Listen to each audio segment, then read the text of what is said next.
ሰላም ፍትዋትን ክብራትን ተመልከትና አመልዓለም ኩንኩም ለዚ ቻናል እዚ ትከታተሉ ሰላምኩም መብዛሕ ለምውን ከምቲ ልሙድ ብሓድሽን እዋናውን ዝኾኑ ዛዕባታት ናብኹም ኣቢልና መፅናኔና እስከ መወዳእታት ቪድዮ ምሳና ብምፅናሕ ከምኡ ድማ ነቲ ቻናል ሓድሽ እንትኾንኩም ላይክ ኮሜንት ሰብስክራይብ ብምግባር ቤተሰብ ይኹኑ። ሰናይ ፃንሒት ሰናይ ምክትታል።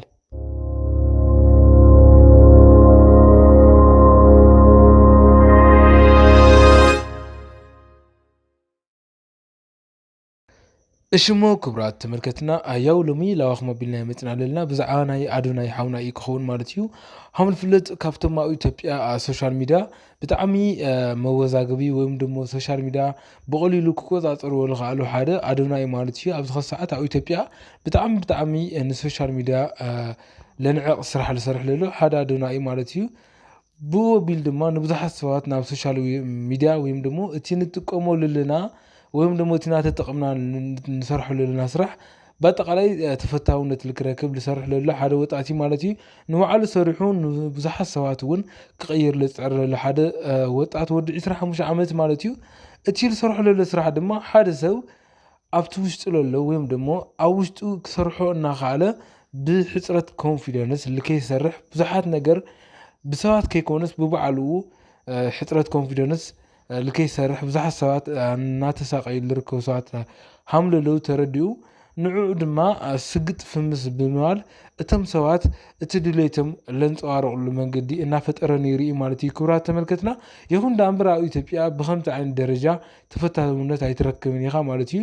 ምክንያቱ ኣብዚ ሰዓት ኣብ ኢትዮጵያ ንኣዶናይ ዝፈትውዎ ዳርጋ ናብ 40% ክበሃል ይከኣል እዩ ኣብ ኢትዮጵያ ማለት እዩ። ምክንያቱ ኢትዮጵያውያን ብሶሻል ሚድያ ብዙሓት ዝተምሃሩ ሰባት ኣይለውን ማለት እዩ። ምክንያቱ ኣዶናይ ናብ እንጀራ ዓለም ወፂኡ ንብዙሓት ሰባት እንዳቀየረ እንዳሃለው ብዙሓት ሰባት ዓይኒ ደሞም ክነውዕር ኢና ማለት እዩ። ምክንያቱ ብዙሓት ሰባት ድማ ሰብ እዚ ይቀተል ብሓፂሩ ንኣዶናይ ብዙሓት ሕማቅ ልምኒ ይብሉ ሰባት ኣለው እዮም ማለት እዩ።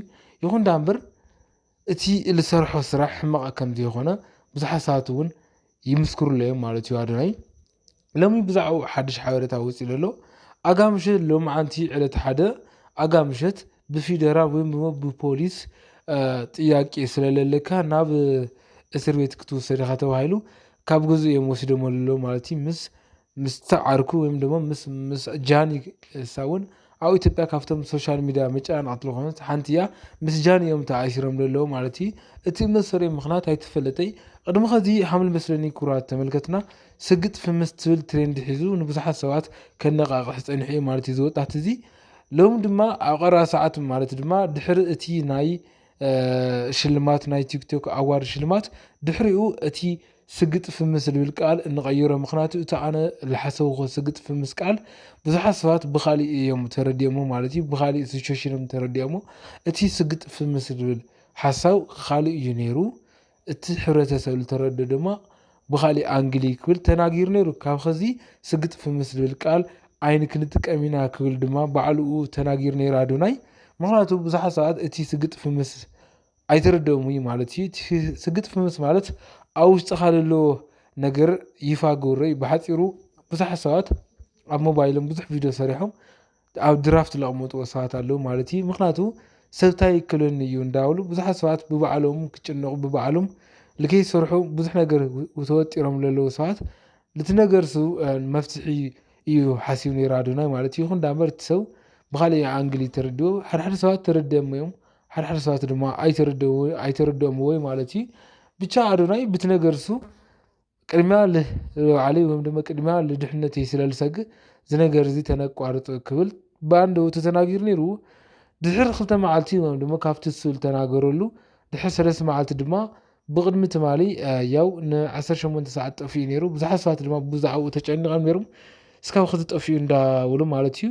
ትማሊ ኣብ ለቀቆ ቪድዮ ድማ ስግጥግጥ ፍምስ ዝብል ካሊእ ትሬንድ ሒዙ መፅኡ ነይሩ ማለት ምክንያቱ ብቀዳማይ ስግጥ ፍምስ ዝብል ሓዲግና ኢና እንዳበለ ነይሩ። ግን ይኹን ዳእምበር ከዚ ድማ ዓፀፊታ ወይም ድማ ዕፅፍፅፍ ኣቢልና ስግጥግጥ ፍምስ ዝብል ትሬንድ ሒዝና ዕላማና ነሳካዕ እንዳበለ እናተናገሩ ነይሩ እዩ። ክብራት ተመልክትና ይኹን ዳእምበር ብዙሓት ሰባት በቲ ነገር ደስተኛታት ኣይኮኑን።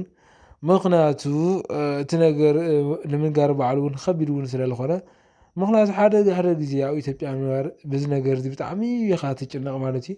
ሓደ ሰብ ድማ ኣብ ኢትዮጵያ ፌመስ እንተኮይኑ ኩሉ ሰብ ዓይኑ እዩ ደም ልመልእ ማለት እዩ።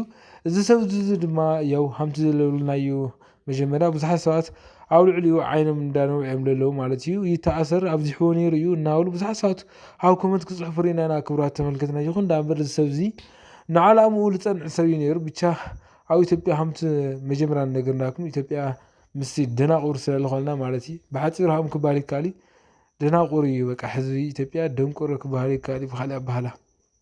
ምክንያቱ ሓደ ሰብ ደስ ዝበሎ ክገብር ይኽእል እዩ እስካብ ዘሎ ብሂወት እስካብ ናጋንጎ ልሞት ማለት እዩ ደስ ዝበሎ ነገር ክሰርሕ ይኽእል እዩ።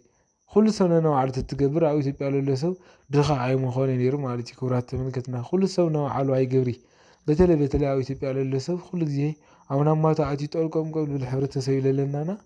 ኣዶናይ ዝሰርሖ ስራሕ ኣነ ጥፋእተኛ እዩ ኢሉ ኣይኣምንን። ምክንያቱ ብቀዳማይ እውን ጥፋእተኛ ንክገብሮ ብዙሕ ነገር እናሰርሑ ነይሮም እዮም። ክቡራት ተመልከትና ኣብዚ ናይ ቲክቶክ ኣዋርድ ማርያም ስለዝበለ ጥራሕ ብዙሓት ሰባት ብዛዕባኡ ሪፖርት ገይሮም ኣካውንቱ ክዕፅብዎ ባን ክገብርዎ እውን ፅዒሮም ከም ዝነበሩ እዚ ባዕሉ ከዓ አንደበቱ ተናጊሩ ነይሩ። ብቻ ኣብ ኢትዮጵያ እስካብ ዘለካ ድረስ እዚ ንእሽተን ፈተና እዩ ክብል ይደሊ። ምክንያቱ ኣብ ኢትዮጵያ ብዙሕ ነገር እኒኦ ክቡራት ተመልከትና ኣብዚ ሰዓት ኣሲሮሞ ዘለዉ ክቡራት ተመልከትና ገንዘብ ንምቕባል ካሊእ ይኹን እቲ ቲክቶከር ብዙሕ ገንዘብ ስለዝረክብ ኢሎም ስለዝኣምኑ ምክንያቱ ኣብዚ ሰዓት ብግቡ እዩ ዘሎ ኣብ ኢትዮጵያ እቲ ዝዓበየ ስራሕ እና ንኣዶና ናብ እስሬት እትዮም ዘለዉ ድማ ግቦ ተቐቢሎም ንከውፅዎ እዩ በቃ ምንም ዝሰርሖ ወንጀል የለ። ክቡራት ተመልከትና በዚ ኣጋጣሚ እዚ ኣዶናይ ብሰላም ካብ እስሬት ይውፃእ። ምክንያቱ ኣብዚ ሰዓት ወንጀል ስራሕካ ይስራሕካ ሲልካ ትእሰረሉ ግዜ ስለዝኾነ ማለት እዩ። ምክንያቱ እቲ ሕማቅ ዝሰርሐ እቲ ጓል ኣንስተይቲ ዝደፈረ እቲ ሕማቅ ወንጀል ዝሰርሐ ሰብ ብቀሊሉ እናለቀቁ እዮም ዘለዉ። እቲ ፅቡቅ ዝገበረ እቲ ንእሽተን ጥፍኣት ዘጥፍአ ሰብ ድማ ንልዕሊ 3 ዓመት 2 ዓመት እንዳኣሰሩ ኢና ንርኢ ዘለና ማለት እዩ። ከመይ ዓይነት ኢትዮጵያ ከም ዘለተትና ኣብዚ ሰዓት ኣዝዩ ብጣዕሚ ለግርም ለፍርሕ ግዜ እውን ስለበፅሕና ማለት እዩ። እና ክቡራት ተመልከትና ናይ ኣዶናይ ኣድነቅቲ ፈተውቲ ዝኮንኩም ኣዶናይ ብሰላም ንክወፅእ ፀሊሉ ንኣዶናይ ፈተውቲ ኣድነቅቲ ዘለኩም ድማ ኣብ ኮመንት ብዛዕባ ኣዶናይ ፅቡቅ ዝኾነ ሓበሬታ ፀሓፍሉይ። ሰሰና ንዓኹም ቻው።